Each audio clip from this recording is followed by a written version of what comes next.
আচ্ছা, এই চাকরিটা হচ্ছে 6 মাসের একটা প্রজেক্ট। আপনি মাত্র 6 মাস চাকরি করার জন্য এটি ইন্টারভিউ দিবে যাচ্ছেন। ঘটনাটা কি আমাকে না খুলে কবেন? স্যার আমি হচ্ছে যে ফ্রিল্যান্সার বুঝছেন, অনলাইনে টাকা পয়সা কামাই করি। আমার 6 মাসেরই চাকরি দরকার, ওই জন্য আমি ইন্টারভিউ দিবে যাচ্ছি বুঝছেন। কি, আপনি কথা শুনে তো আমি চমকে উঠনো। ফ্রিল্যান্সাররা তো লাখ লাখ টাকা ইনকাম করে, আর আপনি এই লাখ লাখ টাকা বাদ দিয়ে চাকরি করবে যাচ্ছেন এত কম টাকা বেতনে। ঘটনা কি? আমার তো মাথার মধ্যে আরো বেশি পেঁচ লাগে গেল। এটা খুলে কোন তো। এই দুঃখের কথা আবার শুনবেন স্যার, আসলে আমার বিয়ে হচ্ছে না বুঝছেন। গত 1 বছরে আমি 49টা বেটি চল দেখছি। কারু বাপ আমাক দিয়ে বেটি দিবি না, খালি কয় ফ্রিল্যান্সার আবার কি জিনিস, ওটা আবার ক্যাঙ্কা করে কামাই হয়।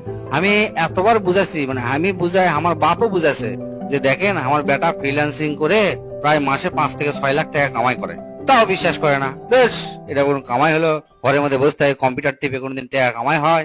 ভালো একটা চাকরি থাকলো নি, সে চাকরি থেকে বিয়া দিল নি।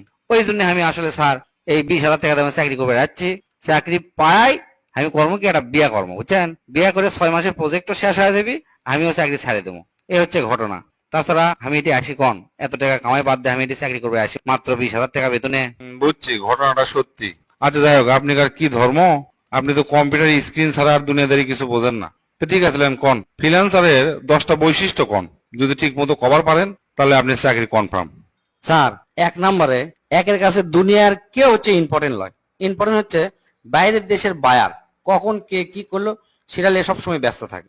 2 নম্বর হচ্ছে এরা হচ্ছে সারা রাত জাগে থাকে, সকাল 8টা কিংবা 7টার দিকে ঘুমায়, আর ঘুমোর থেকে 1টা 2টার সময় ওঠে। 3 নম্বর, একের প্রধান উক্তি হচ্ছে ম্যানি ক্যান বাই হ্যাপিনেস, মানে টাকা দিয়ে সব সুখ কিনা যায়, অন্য কিছু দিয়ে কিনা যায় না। 4 নম্বর, এরা ঘুঘু পাখির লাগান্তি এক টানা 8 থেকে 12 ঘন্টা কম্পিউটার সামনে চুপ মানে বসে থাকবি, কোনো কথা কবি না, একটা টু শব্দ করবি না, মনে হবি যে ওই ঘরের মধ্যে কেউ নেই, অথচ চুপ করে কাম করে যাতে আছে।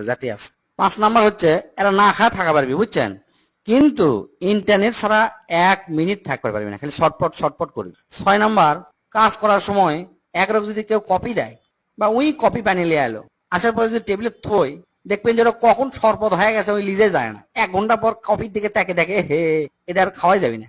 7 নম্বর হচ্ছে এরা সাধারণত শান্ত প্রকৃতির হয় বুঝছেন, মানে মানুষের সাথে খুব একটা বেশি কথাবার্তা কয় না।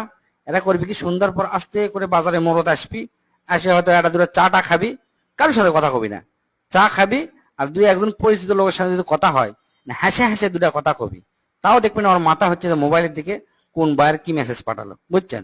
এই একনা করে আবার ঘরত যা বসবি, সারা রাত চলবি, এটা হচ্ছে অকরে রুটিন, মানে হামাকের রুটিন বুঝছেন। 8 নম্বরে, একরে মোবাইল কখনোই চার্জ থাকে না, সব সময় চার্জ দেখবেন যে 10%-এর নিচে। 9 নম্বর হচ্ছে এরা যখন কাজ করার সময় পাশের ঘরত যদি বিশ্বযুদ্ধ হয়ে যায়, এরা কোনো বুঝতে পারে না। আর লাস্ট 10 নম্বর হচ্ছে খুবই গুরুত্বপূর্ণ, সেটা হচ্ছে এরা যতই উপলক্ষ থাকে না কেন, মনে করেন যে ঈদ চান মানে কিচ্ছু নাই, একেবারে এরা সব সময় কম্পিউটার বসে থাকে। মনে করেন যেদিন বিয়ে করবি, বাসর রাতে বোক বসেছে, দেখবেন যে কম্পিউটার বসে থাকবে বুঝছেন, ইনকে একটা ছবি তো ভাইরাল হসেই, আপনি জানেনই। এই হচ্ছে 10টা বৈশিষ্ট্য।